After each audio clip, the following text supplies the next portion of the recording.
সমগ্র দেশের মানুষদের এইবারও নির্বাচনে আমাদের বুদ্ধিজীবীরা পত্র পত্রিকা মিডিয়াতে একটা হাই বুদ্ধি দিয়েছিল, যেখানে জামাত ইসলাম ক্ষমতায় চলে যাচ্ছে, তারা সবচেয়ে বেশি ভোট পেয়ে তারা নির্বাচনে যাওয়া করবে।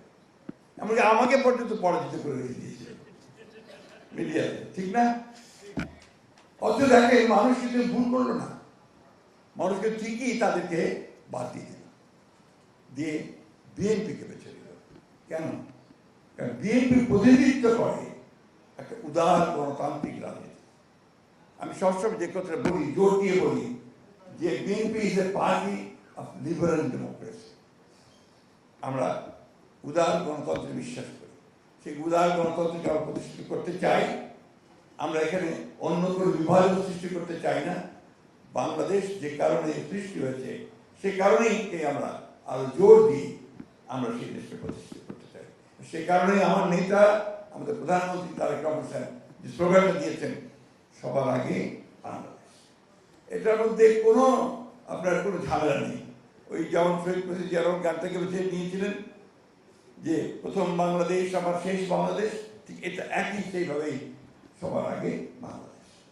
এবং শহীদ প্রেসিডেন্ট জিয়া রহমান যে কথাটা বলেছেন, আমাদের আবুল সাহেব বলেছেন যে এমন সময় তিনি এসেছিলেন এই রাজনীতির সামনে যখন গোটা বাংলাদেশ ধ্বংসপ্রাপ্ত ছিল, একটা ধ্বংসপ্রাপ্ত অর্থনীতি, একটা ধ্বংসপ্রাপ্ত রাষ্ট্র কাঠামো, মানুষের চিন্তা ভাবনার ধ্বংস হয়েছে, রেক্তি বাহিনী বিভিন্নভাবে আপনার এসে সমস্ত রাজনৈতিক দলগুলোকে ধ্বংস করে দিয়েছিল।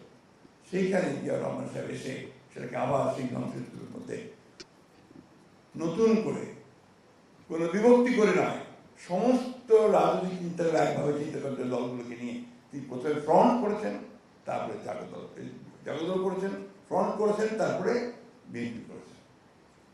মূল বিষয়টাই ছিল সবাইকে নিয়ে করা, রিকনসিলিয়েশন করা, সবাইকে নিয়ে সামনের দিকে এগিয়ে যাওয়ার চেষ্টা করা। এবং আমার কাছে মনে হয় যে জিয়া রহমানের রাজনীতির এটাই সবচেয়ে বৈশিষ্ট্য ছিল, যেটা আমাদের সভাপতি বলেছেন, অত্যন্ত সুন্দরভাবে বলেছেন, যে তিনি বাংলাদেশকে কারো শত্রু বানাতে চান, তিনি সবার সঙ্গে মিত্রতা সৃষ্টি করার চেষ্টা করেছেন এবং বেশিরভাগ ক্ষেত্রে তিনি সফল হয়েছেন এবং সেই সফলতা নিয়ে তিনি সামনের দিকে এগিয়ে গেছেন। শহীদ প্রেসিডেন্ট জিয়া রহমান এত জনপ্রিয় কেন ছিলেন, যে কথাটা এখানে বলেছেন আমাদের মনিরুজ্জামান সাহেব তার বক্তব্য বলেছেন, যে মূল বিষয়টা ছিল যে বাংলাদেশ যেভাবে দেখতে চায় বাংলাদেশকে মানুষ, বাংলাদেশকে যে সমস্ত প্রভাবের বাইরে, আধিপত্যের বাইরে আমরা আমাদের নিজেদের পায়ে নিজেরা দাঁড়াবো, সেই বিষয়টা দেখতে চায় বাংলাদেশের মানুষ।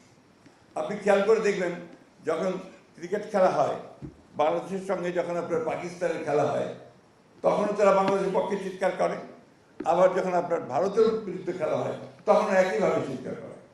অর্থাৎ এই দুটো বলয়ের মধ্যে কোনোটাতে আমরা ওইভাবে যেতে চাই না, কারো কাছে যেতে চাই না, আমরা আমাদের মতো করে আমরা দাঁড়াতে চাই, উঠে দাঁড়াতে চাই, সেটাই আমরা চাই। আমি বক্তব্য দীর্ঘ করবার অবকাশ নেই, কারণ আগেই বলেছি এই বিষয়ে আমার একেবারেই আমি আপনার বলতে পারেন একজন অজ্ঞ মানুষ। তবে এইটুকু সত্য কথা যে শহীদ প্রেসিডেন্ট জিয়া রহমান তার অতি অল্প সময়ের মধ্যে যে পথ আমাদের দেখিয়েছেন, সেই পথটাই হচ্ছে আমাদের পথ।